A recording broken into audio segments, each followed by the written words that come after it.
So before I get started, I'd like to say that this is a relatively short session. So if you have questions, please ask them. Otherwise, we'll leave like in 15 minutes.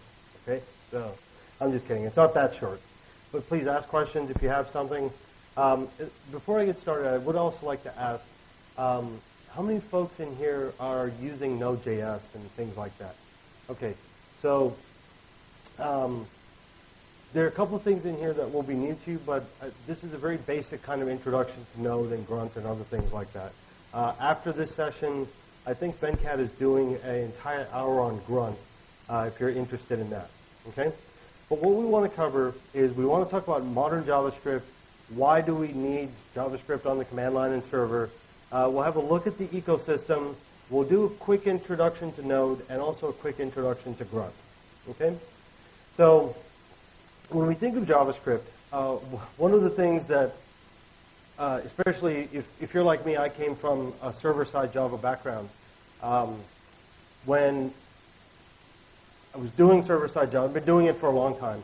I always thought of JavaScript as a toy language, and whenever I had to use it, it made me cry, right? Because it's just so strange compared to a full object-oriented language, whether it's Ruby or Java or something like that. But over the last 3 years, what's happened, or maybe last 4 years, what's happened is that JavaScript has become more of like a real language, right? Not only has it become a real language that people take seriously, right? It's always been a real language, but what I'm saying is that it used to be considered, just a toy language that you build small stuff in, but not entire big applications, right? But what's happened over the last few years is that JavaScript has suddenly become cool all of a sudden, right? It's the language that everybody talks about, and it's the sexy thing to do right now, right? Especially with all the action happening in the single-page web app world, right? So, just 1 second. Let me check something.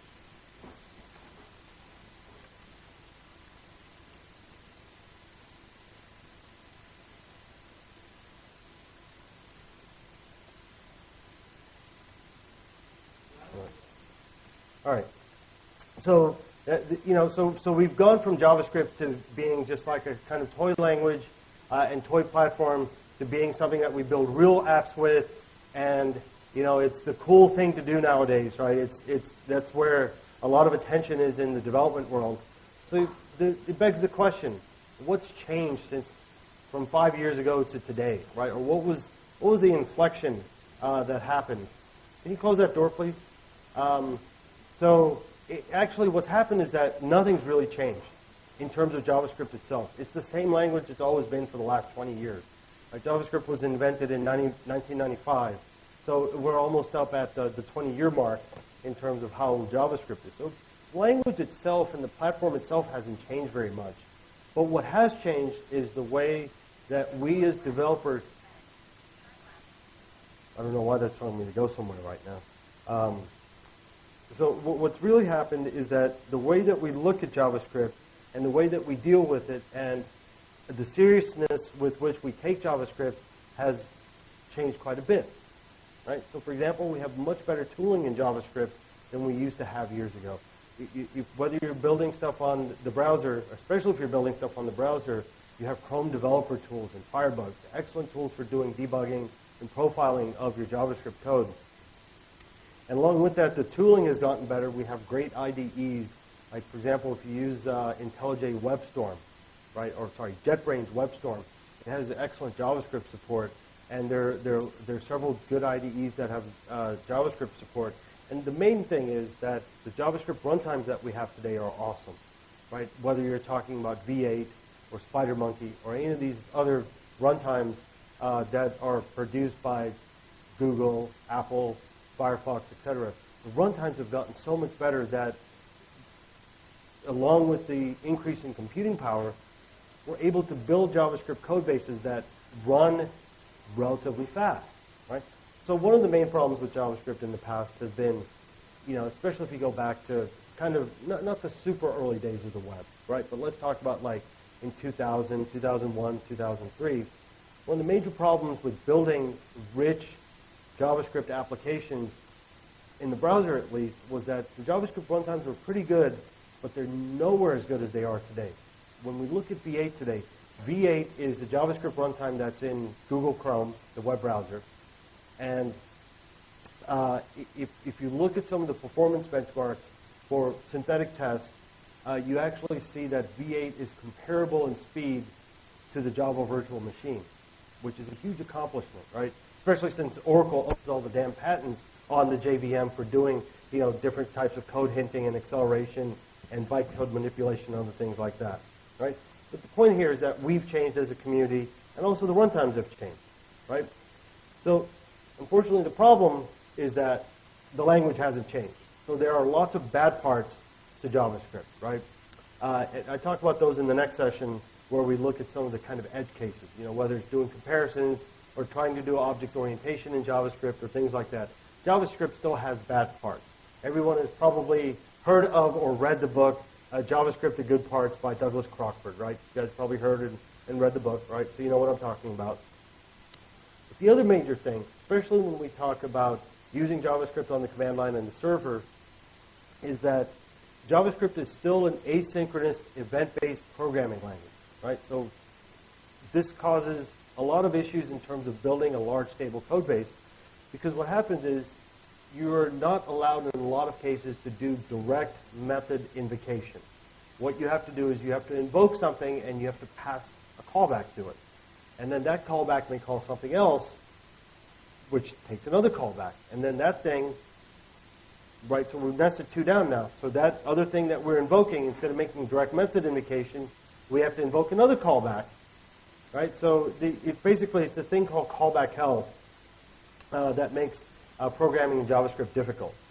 So how does JavaScript run outside the browser? Well, when we talk about the stuff that we're going to look at in this session, it's basically Node.js is what's used to power JavaScript on the command line and server, and Node.js uses V8, which is the open source JavaScript runtime from the folks at Google, right? It also runs in the browser, but what Node.js does is it allows us to run on the server.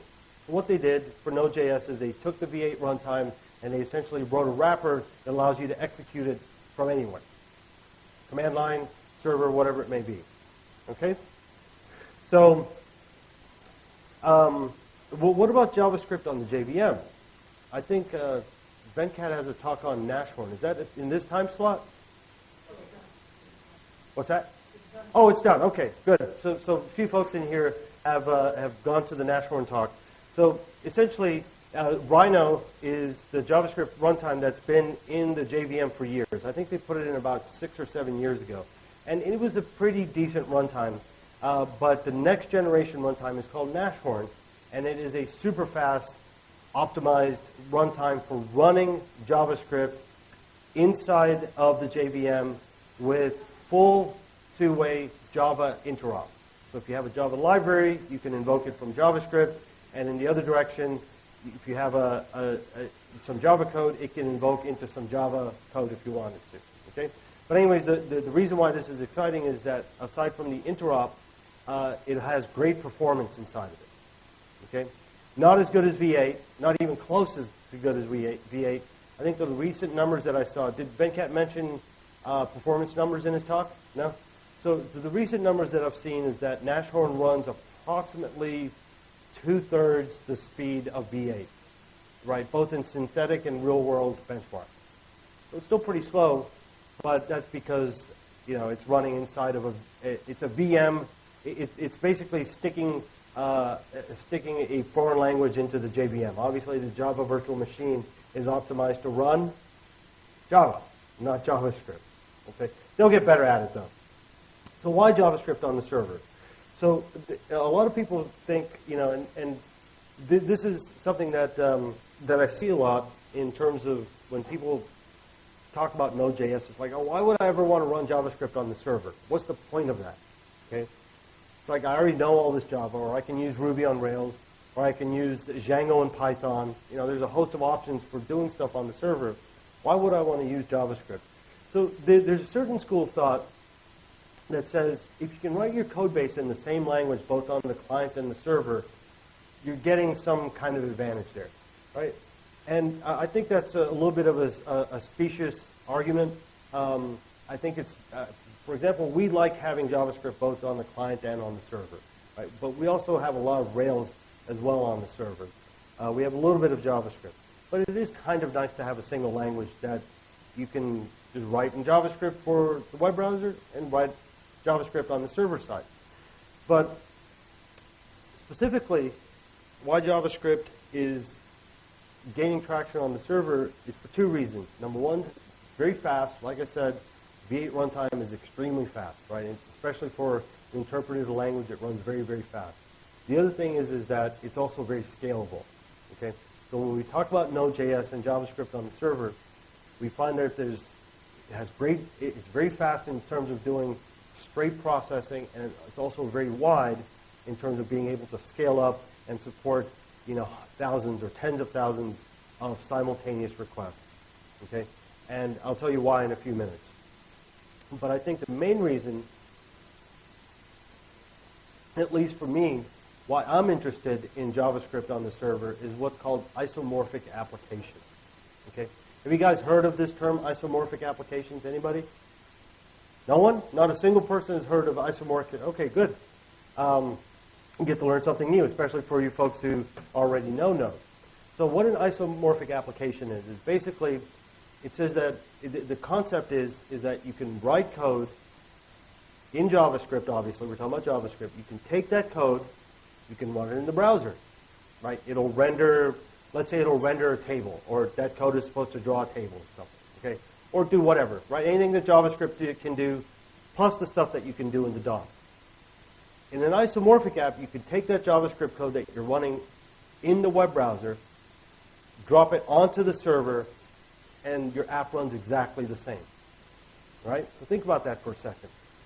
You can write some JavaScript. Let's say we're building, everyone has seen To Do MVC, right? It's the website. I can show it later, but there's a really nice website that has implementation of the same to-do list application in a bunch of different frameworks, including jQuery and plain JavaScript and everything. But there's an example, and I'll talk more about this in just a second, but there's an example using Meteor.js. Meteor.js is one of these isomorphic web application framework where what you do is you write everything in JavaScript and the code can run on the server or it can run in the browser. Right? Obviously, not all the code can run on the browser.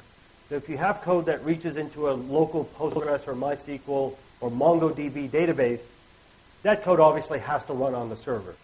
Not necessarily if you're using a framework like Meteor, but in general, when we talk about isomorphic apps at a high level, we're talking about working with business logic, not necessarily with the database, but with business logic and with doing DOM manipulation, right? Making changes to the user interface, right?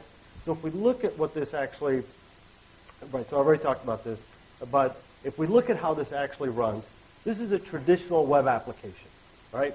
When I say traditional, I mean traditional single-page web application, right? What we have is down here, we have our server that connects to a database or whatever it may be. It's Ruby, Python, Java, PHP, whatever, right? It interfaces with the database. It exposes a REST endpoint, right? Everyone knows what REST is. And then you have your JavaScript, which runs in the browser right here, right? That API is essentially a server or some kind of third-party API. This is what we call a traditional this is the architecture for a traditional single-page web application, okay? So when we talk about isomorphic, though, this is what the diagram looks like. Here we have JavaScript on the server, we have JavaScript on the client, and this is your app. Your app sits at the intersection of essentially the server and client. And this is possible because you're running JavaScript both on the server and on the client. Okay? So why would you want to go isomorphic? Why is it important to be able to take JavaScript code, run it on the client if you want, or run it on the server if you want? Right? Again, specifically, the JavaScript code we're talking about is stuff that does DOM manipulation or maybe UI business logic, things like that, things that don't necessarily touch a database that only the server can access, right? So if we think of anything except for a code that a server would be able to access, the reasons why isomorphic apps are important is because it gives you two things. It gives you a great flexibility, and it also gives you the ability to fine-tune performance, right? So you have the flexibility of taking something that may be running slow on the client and dropping it on the server. Because sometimes, let's say you're building for a desktop, like my MacBook. This MacBook is super fast, right?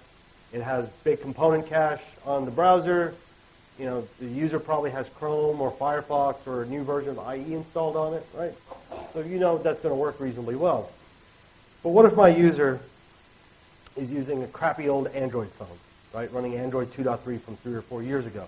What does the web browser on that thing perform like? Well, it performs like crap, basically, right?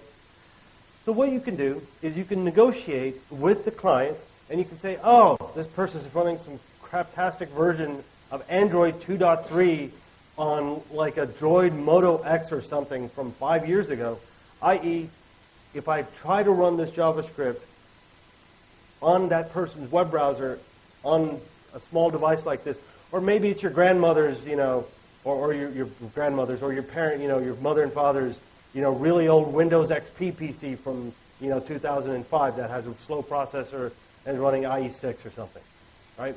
What you can do is you can negotiate, content negotiation, say, oh, this person is running a really crappy version of a web browser, or their computer is really old. You can literally have the code that would normally be used for, let's say, updating a table.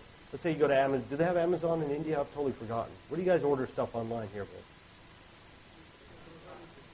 You guys have Amazon? Okay. I didn't know that. I don't do much online shopping here.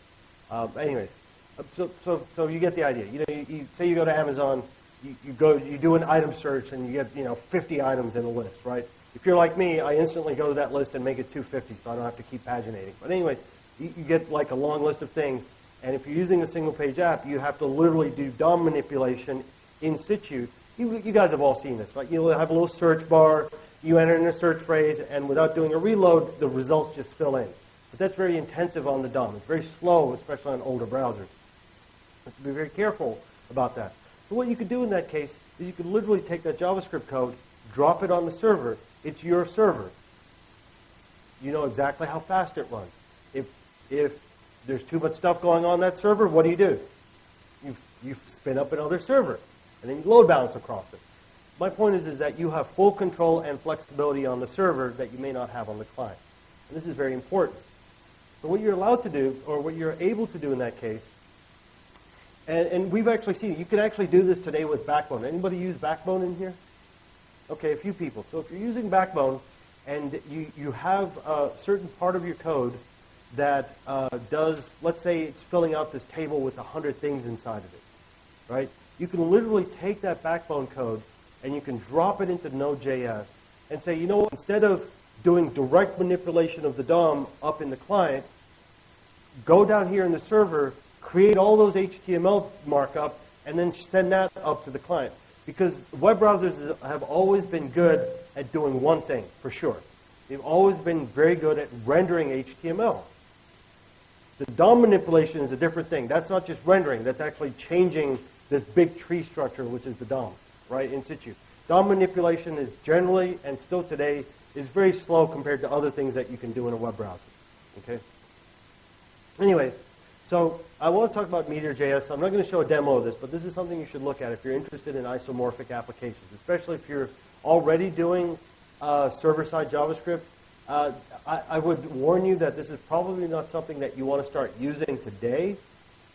They've made I think Meteor came out about 18 months ago, and they've made good progress. And there's some other frameworks. I think Darby.js is another isomorphic framework.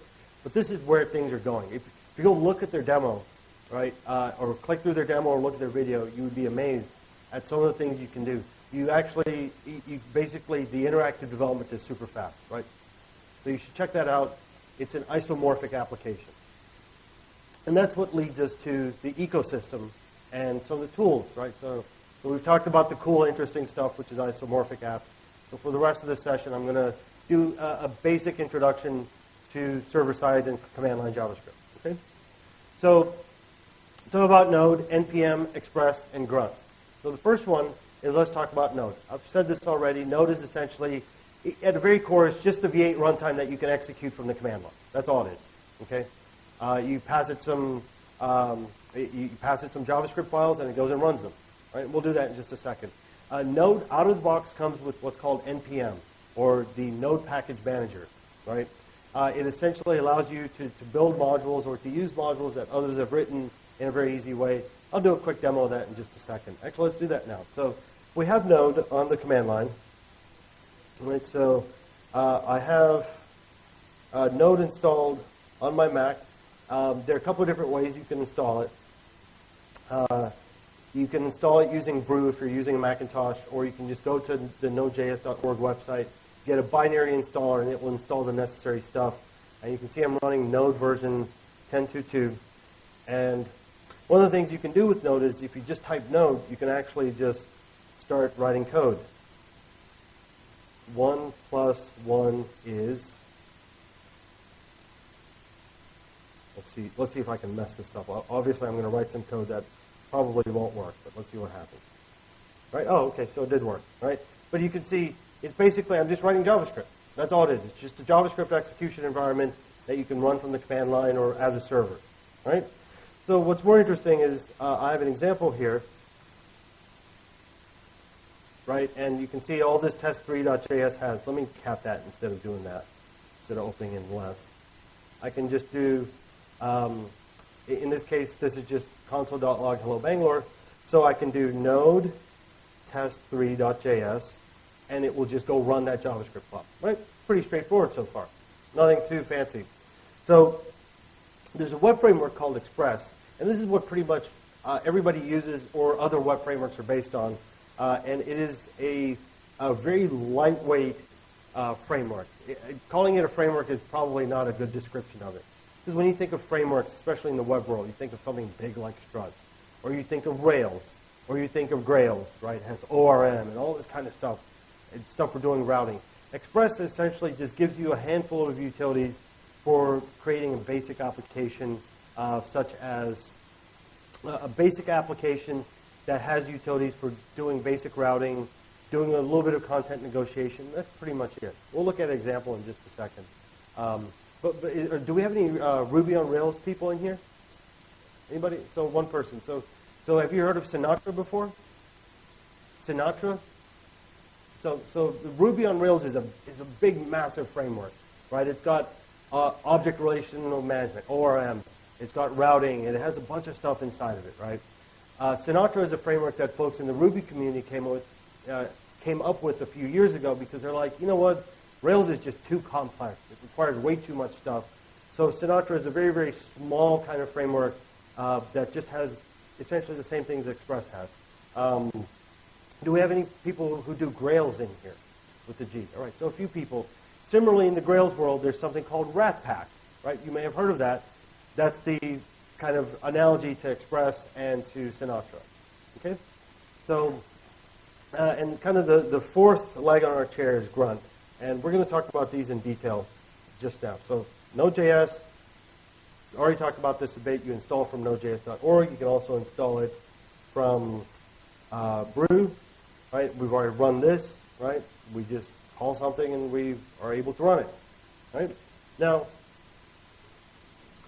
when you create a project in Node.js, what you need is you need a package.json file that you don't absolutely need to have this, but typically Node.js projects will have a package.json. So let's go to our Node project here and open up the package.json. I have a bunch of extra stuff in here.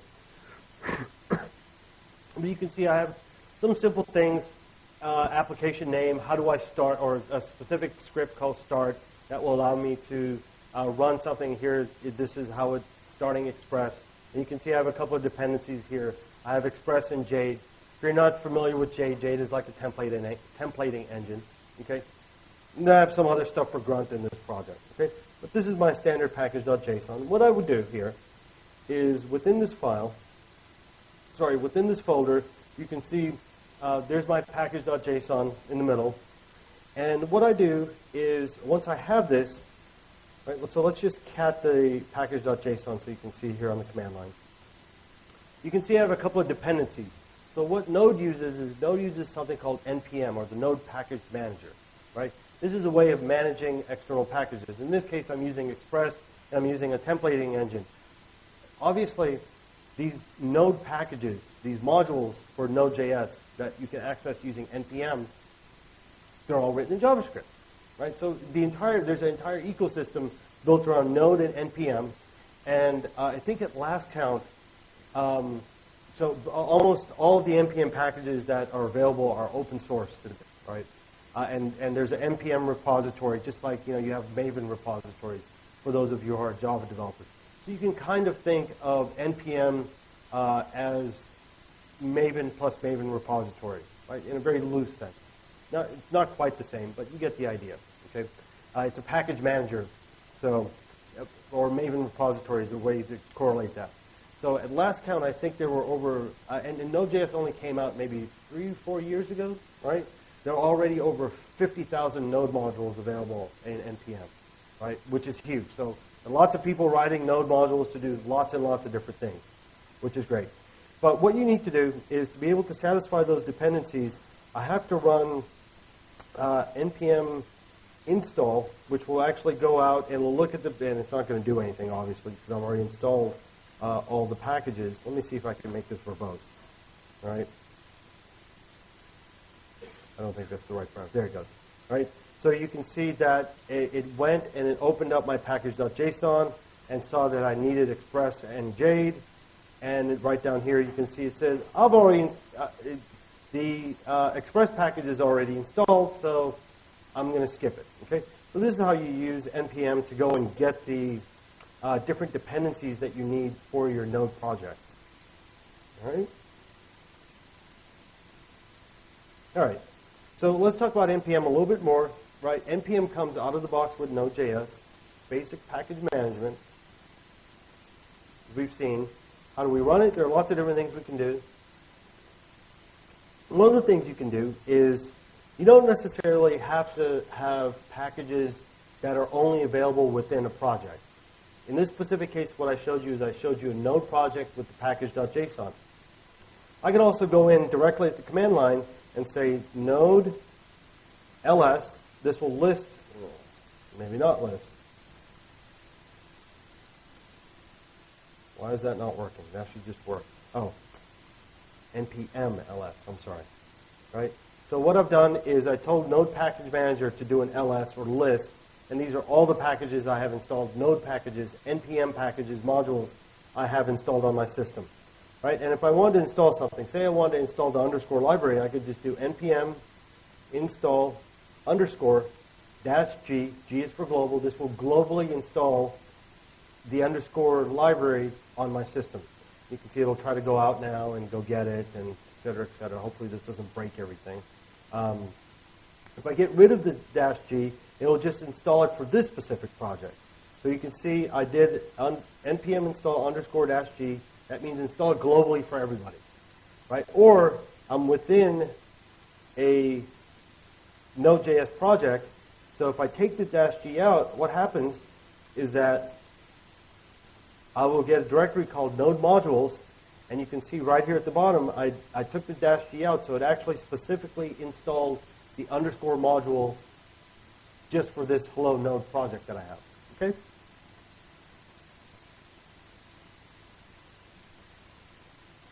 All right. So let's talk about Express for a little while. Express is a very basic server-side web framework, but there are lots of other options. Right? Specifically, there's Sales.js, Compound.js. There's tons of these, right? This is one of the problems in the Node world is there are 50,000 modules, but probably only about 1,000 of them are really useful, right? A lot of them are just crap that people have thrown up and never maintained after the fact. Maybe more than 1,000, probably more like 10,000. But part of the problem is that there are people who have come to the server-side JavaScript community, and there are people from, for example, from the Rails world, right? Or let's say they're from the Django world, or they may even be from the Java world. And they're like, yeah, you know what, I want a big fat framework like I'm used to. I don't want to use Express. I think it's too low level. So folks have created a lot of different frameworks, web frameworks specifically, that build on top of Express. And here's an example of a few of them. They have different functions, and some have ORM, some don't, etc. Now, one thing to note about Node and Express is that they implement an event loop-based model that is the basis of Node.js. They build on top of that.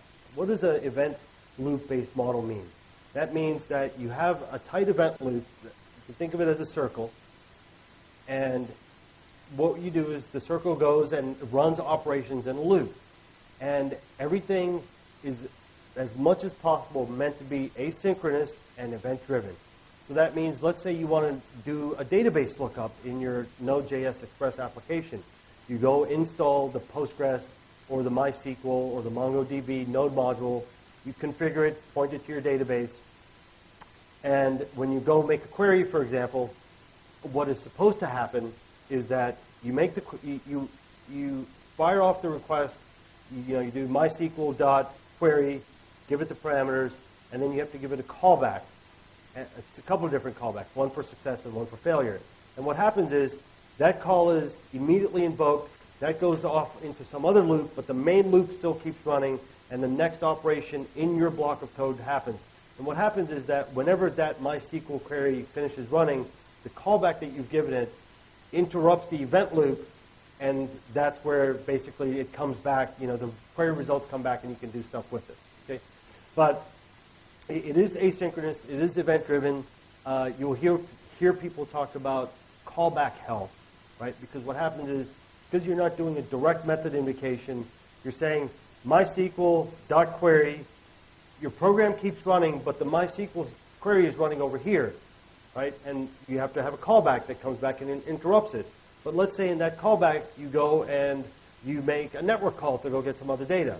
Well, that's also an asynchronous call. So that's another callback. So you have these nested hierarchies of callbacks that makes it a little bit more difficult, and some would say very difficult, to program a complex application in. Okay? Now, that complexity affords you something, though. The complexity of writing an asynchronous model using event-driven type of architecture is that this is super scalable. Why is Node super scalable? The 2 bullet points on this slide tell you exactly why. It's asynchronous and it's event-driven. So that means that if a request comes in from a user to go and, let's say the request eventually has to go pull data from a database, right? Well, when it hits that MySQL call, it goes off and it's over here now. It's not running in the main event loop.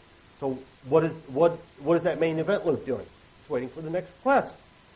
So, when you're building a standard web application, right, like probably what you've been used to, when you make a database call, what typically happens?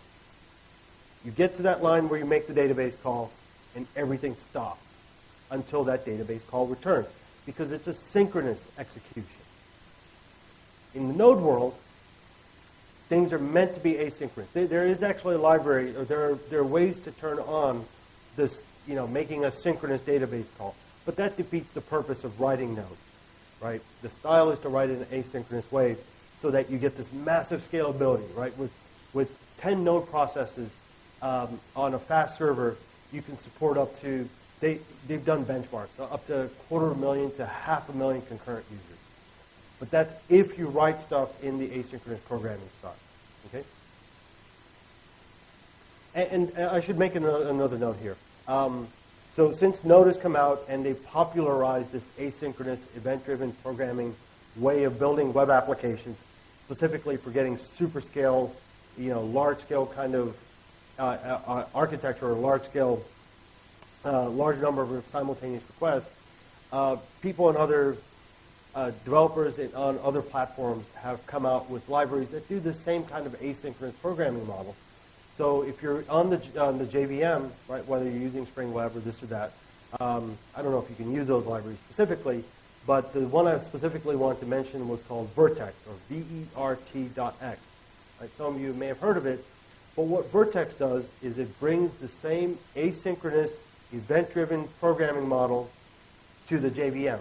So now all of a sudden your JVM can do those same kinds of things. But again, you have to be careful. You can't make a direct method invocation to call your database. You have to wrap your database call in some Vertex code so that it basically can be offloaded and done over here rather than in the main line of execution in an event loop.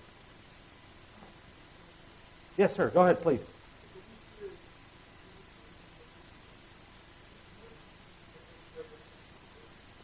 Well, so, yeah, no, that's a good question. It's not necessarily a separate process. It's basically, it's like a separate thread running inside the same process. No, you're right. But when you make an asynchronous type of call, so I'll give you a perfect example. Right? Again, Node is just V8, right? In a web browser, when you make an AJAX call, XHR call, that's running over here. You know it's running. Is that a separate process? Is it a separate thread? Right? What is it? It's a separate thread. But you're not specifically creating a thread. You're making a call that is supposed to do something asynchronously, and the runtime, in this case, the JavaScript runtime, handles threading it off over here for you. Does that make sense? Right. You could think of it exactly like making a network call. In fact, you could make a network call in Node to go. Making a database call is a network call, basically, right? In a lot of cases, because your database may be over here on a separate machine and has to call over the network to do something. But you can think of it like that, just doing like AJAX-style programming in a web browser. When you make an AJAX call, your JavaScript is still running. Your main JavaScript execution is still running over here, but over here you have your network call running in the background, waiting for a result to come back from the server, right? Yes, sir. Yeah.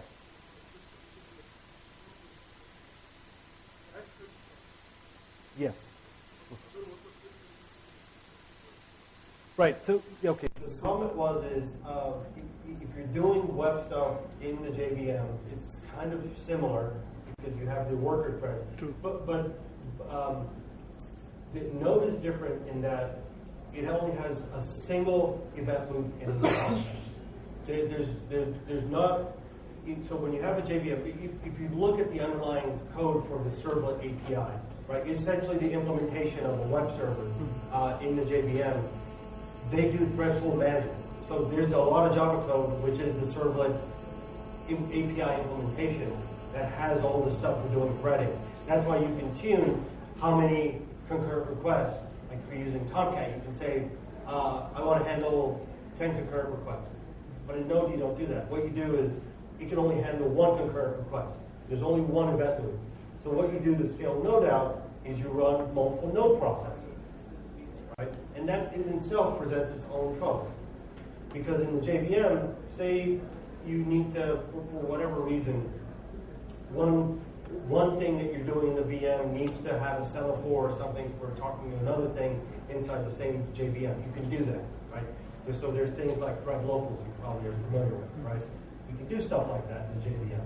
You cannot do that in Node because the Node process is a process. It's only one event loop. You can only handle one thing. It can only handle one incoming HTTP request at a time. So the moment you fork another async call, does it translate into a new process on OS level? No, it's not a new process. It's still running here. But again, think like a web browser making an AJAX call. You still have one process, right? And JavaScript itself is single-threaded even in the browser. So we could write some JavaScript code right now where what we do is, let's just say we just create a massive string, right? Just do something stupid to take up CPU cycles. Everything will be blocked, right? Everything will be blocked in that process until that big stupid call finishes, right? And Node works the same way.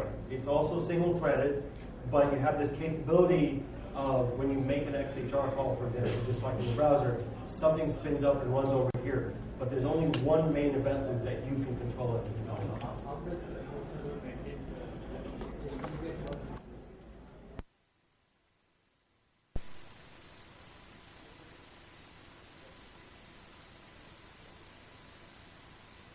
Okay, so the question is how do you scale it up if you have a lot of concurrent requests?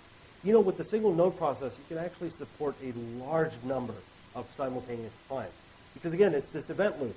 You get the thing in, and it instantly turns it around. Because if you need to do anything that takes time, it just gets offloaded over here, and you're ready for the next incoming HTTP request, right? So when something interrupts it, it says, oh, this thing needs to, this specific socket I have open to this web browser over here, the responses come back, I'm going to generate the HTML, pump it over here. and then you have another guy that's basically it's a queue, if you will, right? That of incoming requests open. So, okay.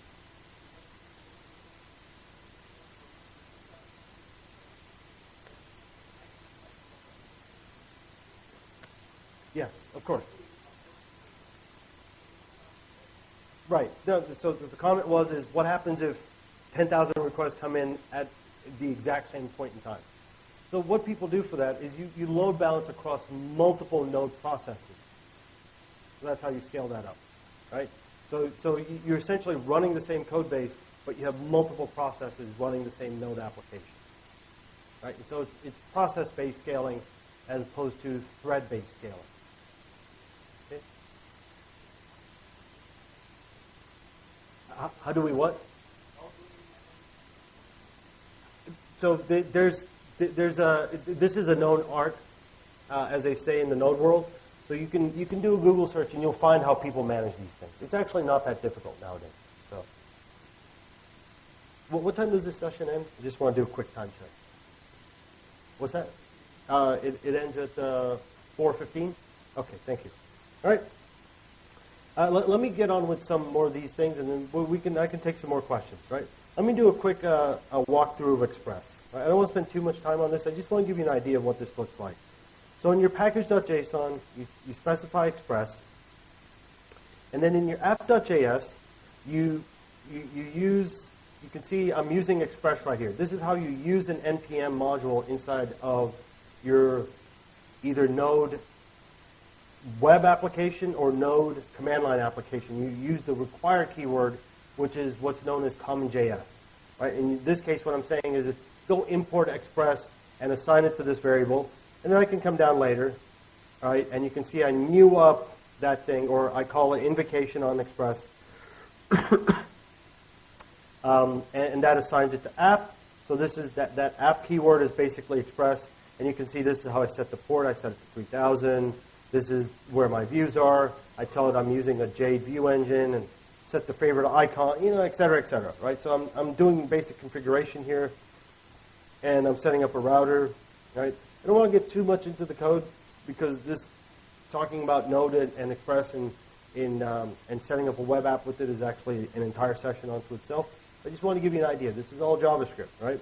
So what I would do now is I would come to the command line and I do node app, right? That basically runs this thing called app, and then I can go to my web browser and I can say localhost 3000, and you can see this is my Express app, and you might say, well, how can I, how do I actually do something with this?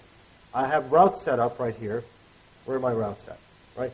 So I have a separate file for routes, and in the Node world, what you do when you want to import another JavaScript file into that context is you use the require keyword. I use the require keyword to load in the Express package that I have. But again, this is JavaScript, so that Express package is just another JavaScript file, right? Everything's written in JavaScript. So I have required./routes. So if I go into routes, right? Where's my routes at? Well, let me just explain the routes down here, right? So what I do is in Express, I say on get, when someone tries to get / go to routes.index, and that will be under my views in this index.jade, right? And we could change this to be like, welcome to whatever. And if I go reload this, you'll see that changes from Bangalore to New York City. In this case, this is using a Jade template, but this could be HTML if I wanted, right? It can be anything. So the Node supports pretty much all the templating engines and other things that you're probably used to when working. A couple of other things real quick is you also have your standard public folder where you can go in and have your external resources that are supposed to run on the browser. Okay, CSS, images, JavaScript, etc. Okay, just wanted to give a quick walkthrough to show you how that works. Right? So the fourth thing we want to talk about is grunt. This is a very useful tool. It's a task-based command line build tool. It doesn't have to be a build tool. You can do lots and lots of different things with it. Okay, typically it's used for doing builds, processing, minification, other things like that. Well, let's just take a quick walkthrough. Right? You can run unit tests with it. You can attach it to CI or continuous integration. Right? Lots of things you can do with it. And what you do, for example, in our example, what we're going to do is we're going to run JS hint.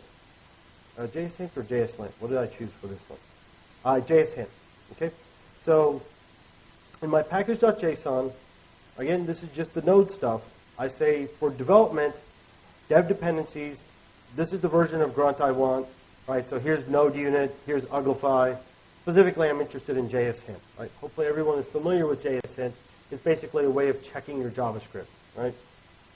So there's my package.json. And then in my grunt file, I use common JS format to export some specific thing. In this case, I'm exporting the grunt configuration. So I say grunt.initconfig. For JS hint, I want it to scan all of these files and make sure the JavaScript is correct. Right? And then load the npm task. And again, this is just another npm module for running JS hint using Node. And register a task. The default task is to run JS hint. Okay?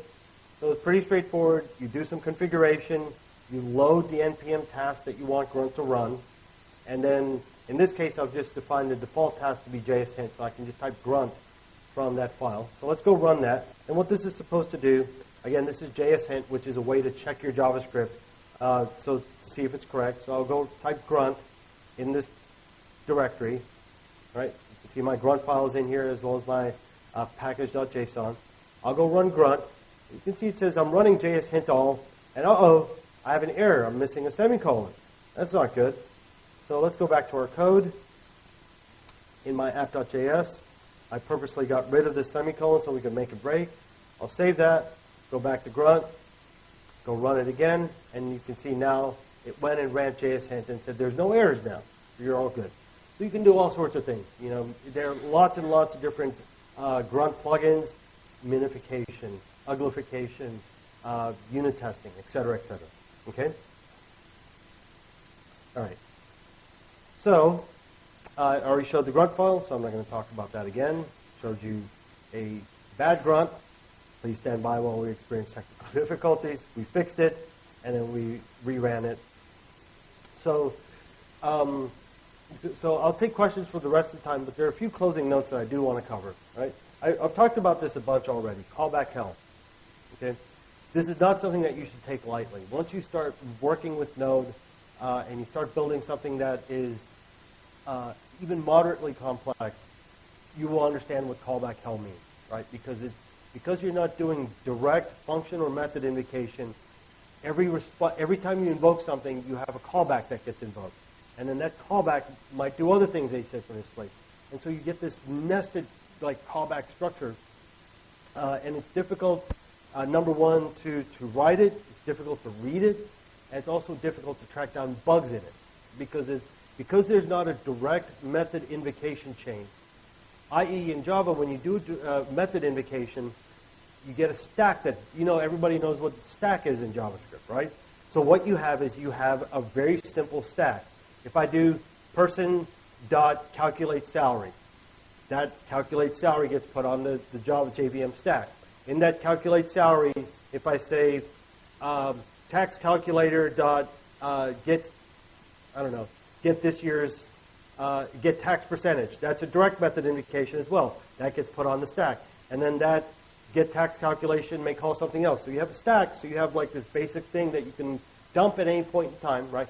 You know how to dump the stack in a Java process. You just send it is it kill-3 or kill-9? What's that? Kill-9.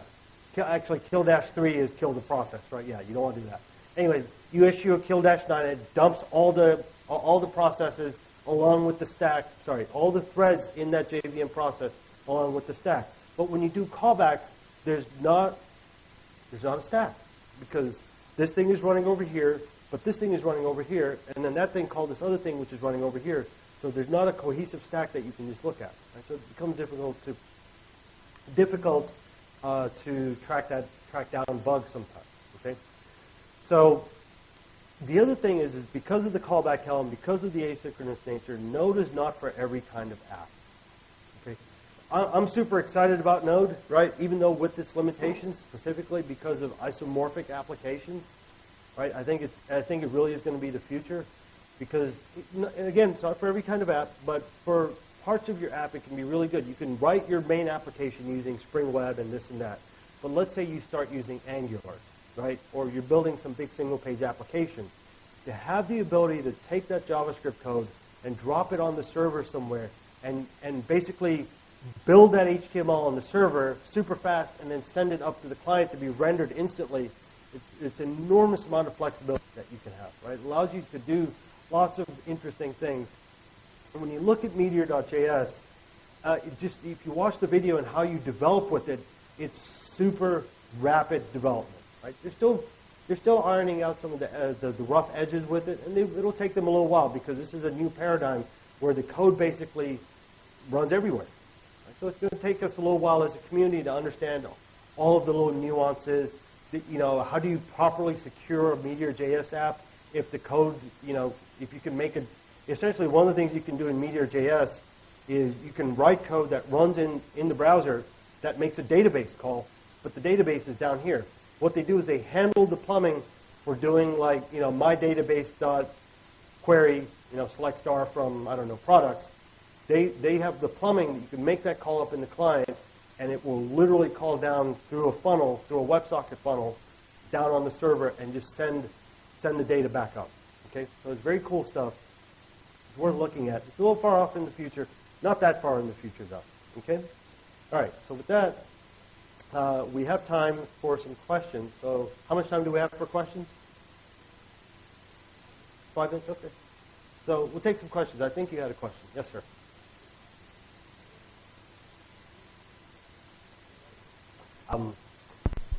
So one of the ways, so I've talked on the last slide and a couple of times already, I talked about callback help, right? And as the gentleman in the back astutely noted, one of the ways that you can manage that callback help is by using promises. And that's not just in Node.js. You can use their promises. These promises libraries work anywhere JavaScript works. It can be in the browser or it can be on the server. And actually, it's a great question. I usually hope somebody asks that question so I can, I can get some interaction. But yeah, so a promises library is basically a way to it's a way to do asynchronous programming in a more sane way, right? And absolutely, what people do in the community today is once they reach a level of complexity in terms of doing a specific operation where they have 2, 3, 4, 5 nested callbacks, they use promises, right? But you have to kind of wrap your mind around the way that works, and you have to understand what's going on. But I don't know which libraries are good right now because there are several of them. Is there one that you specifically use or seen? Promises A+? Okay, yeah. And there's also promise.js and then promises.js. There's a ton of them, right? The promises is a great way to mitigate that, right? You're still writing in JavaScript. What's that? Right. So the comment was if you're going to be doing let me distill the comment down for you. The comment was if you're going to be building a Node.js application, use promises from the very beginning, so you have to go back and refactor all your code. Okay, it's a great point. Thank you. Okay, so the comment was do you have to worry about security? If you're building just a standard Node.js application, not an isomorphic application, you have the exact same security concerns as if you're using Rails or Grails or Spring Web or whatever. So all your code is running on the server, so you have full control of that environment, and the security concerns are no different than any other standard server-side web application. If you're doing an isomorphic application, the security concerns, that's one of the sticky points right now, is how do you essentially firewall your database from somebody. Because you could do in a web application, right? I could open up a web page right now, right? If you guys have never done this before, right? So here's my Express app. It's hitting port whatever. I can go into inspect element. Let's just do that, right? And I can go to the JavaScript console, right? And then I could start writing some JavaScript. And I could change this to be something else. But basically, everything is open in JavaScript. In JavaScript by itself, in its own nature, you can go and manipulate any object, including built-in objects. I could go in and write JavaScript, which I think I do in the next session, where you can override an array. Yeah.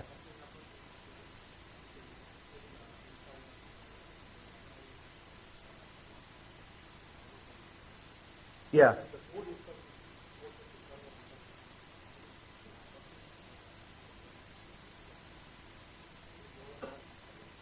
Yeah, so the comment was if you're in standard Node, that the code, that's not a problem, right? The code that runs on the client only runs on the client. With these isomorphic applications that essentially have a direct pipe to execute code on the server in some ways, right? That can be a problem. So that's some of the kind of rough edges that are being worked out with these isomorphic applications. But yes, that is a security concern. That's why I said it's not ready for prime time yet, but they'll figure out how to do stuff like that. Right? There are smart guys working on it, right? So, I think we have time for one more quick question. Yes, sir.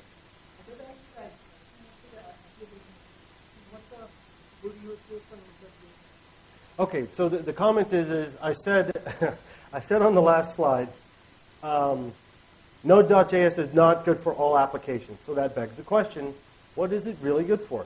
So it's good for where you need a large amount of scalability. So let's say you work for a company and you're going to be doing a new product launch and you're expecting 1 million users in an hour, right?